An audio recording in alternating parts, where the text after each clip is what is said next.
मुशरिकीन मक्का अक्सर रसूलुल्लाह सल्लल्लाहु अलैहि वसल्लम से मौजज़ात तलब किया करते थे और मुख्तलिफ अंदाज अपनाकर उनसे कुदरत खुदाबंदी और रिसालत की गवाहियाँ लिया करते थे।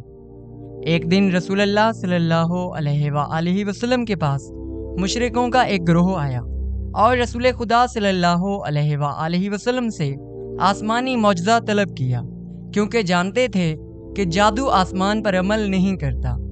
इसलिए इरादा करके आए थे कि आज रसूलुल्लाह सल्लल्लाहु अलैहि वसल्लम को झूठा साबित करके इस्लाम का मजाक उड़ाएंगे। चांद की तरफ इशारा करके कहा, ए मोहम्मद, अगर आप इस चांद के 2 टुकड़े कर दें तो हम आपका मौजज़ा मान लेंगे। रसूल खुदा सल्लल्लाहु अलैहि वसल्लम ने फरमाया, बात मौजज़े की ना करो, ये बताओ क्या मुझे अल्लाह का रसूल मान लोगे? सब ने कहा, जी मान लेंगे। ये 14वीं के चांद की रात थी और चांद आसमान पर पूरे आबो ताब के साथ जगमगा रहा था। रसूलुल्लाह सल्लल्लाहु अलैहि वसल्लम मुस्कुराए और खुदावंद मुतआल से दुआ की, ऐ अल्लाह, इन मुशरिकों के सवाल को पूरा फरमा दे। और आप सल्लल्लाहु अलैहि वसल्लम ने अपनी अंगुश्ते मुबारक से चांद की तरफ इशारा किया तो चांद फौरन 2 टुकड़े हो गया। रसूलुल्लाह सल्लल्लाहु अलैहि वसल्लम ने फरमाया, ऐ अबू सलमा और अरकम, इस पर गवाह रहना। और मुशरिकीन से कहा, क्या अब तुम इस बात पर ईमान लाते हो कि मैं अल्लाह का सच्चा नबी हूँ?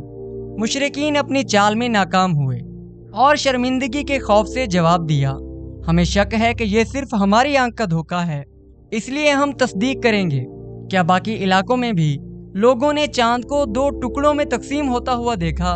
अगर उन्होंने भी यही देखा तो हम इसे मौजज़ा मान लेंगे। ये कहकर मुशरिकीन का गिरोह वहां से रवाना हुआ।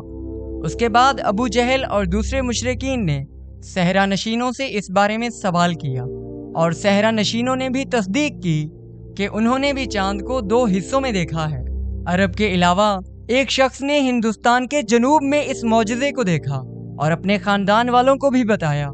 जब मुसलमान उस इलाके में आए और उन्होंने रसूलुल्लाह सल्लल्लाहु अलैहि वसल्लम के इस मौजज़े के मुताल्लिक बताया तो वो खानदान फौरन मुसलमान हो गया। ये हैरत अंगेज वाक़या इस बात का वाज़ेह निशान था कि वो क़यामत जिसके आने की खबर रसूलुल्लाह सल्लल्लाहु अलैहि वसल्लम दे रहे थे फिलवाक़े बर्पा हो सकती है। कुरान पाक में इस मौजज़े का जिक्र सूरह कमर में किया गया है। क़यामत करीब आ गई और चांद फट गया, मगर उन लोगों का हाल ये है, चाहे कोई निशानी भी देखें तो मुंह मोड़ लेते हैं और कहते हैं ये तो चलता हुआ जादू है। रिवायात के मुताबिक 13 और 14 ज़िलहिज्जा की दरमियानी शब, जो कि पूरे चांद की रात थी, ये मौजज़ा रसूलुल्लाह सल्लल्लाहु अलैहि वसल्लम ने सादिर फरमाया था। साइंसदानों ने चांद पर एक मिशन भेजा जिसे अपोलो 10 कहा जाता है।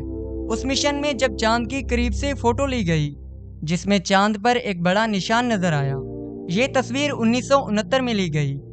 उसके बाद साइंसदानों का दूसरा मिशन अपोलो 11 की मदद से चांद की सतह पर उतरकर इस निशान का मुशाहिदा किया गया। ये निशान 300 किलोमीटर लंबा था। 1986 में एक फिजाई माहिर ने, जिसका नाम जोसेफ मॉर्गन था, उस निशान के मुताल्लिक तहकीक करना शुरू की, जिसके लिए वो कैलिफोर्निया भी गया। उसने अपनी तहकीकात के नतीजे में कहा, ये वही निशान है जो मोहम्मद रसूलुल्लाह सल्लल्लाहु अलैहि वसल्लम के चांद को 2 टुकड़े करने और फिर दोबारा मुत्तसिल करने की वजह से वजूद में आया था। लेकिन इस तहकीक के ठीक 2 हफ्ते बाद जोसेफ अपनी पूरी फैमिली के साथ अपने घर में मुर्दा हालत में पाया गया। ज़ाहिरन इसके घर को आग लगी थी, लेकिन हकीकत में क्या हुआ इसका अंदाज़ा लगाना कोई मुश्किल नहीं। सुना था झूठ की सज़ा ज़रूर मिलती है, लेकिन कभी कभी सच बोलने की भी इस तरह सज़ा मिलती है। इस बेचारे के साथ भी कुछ ऐसा ही हुआ।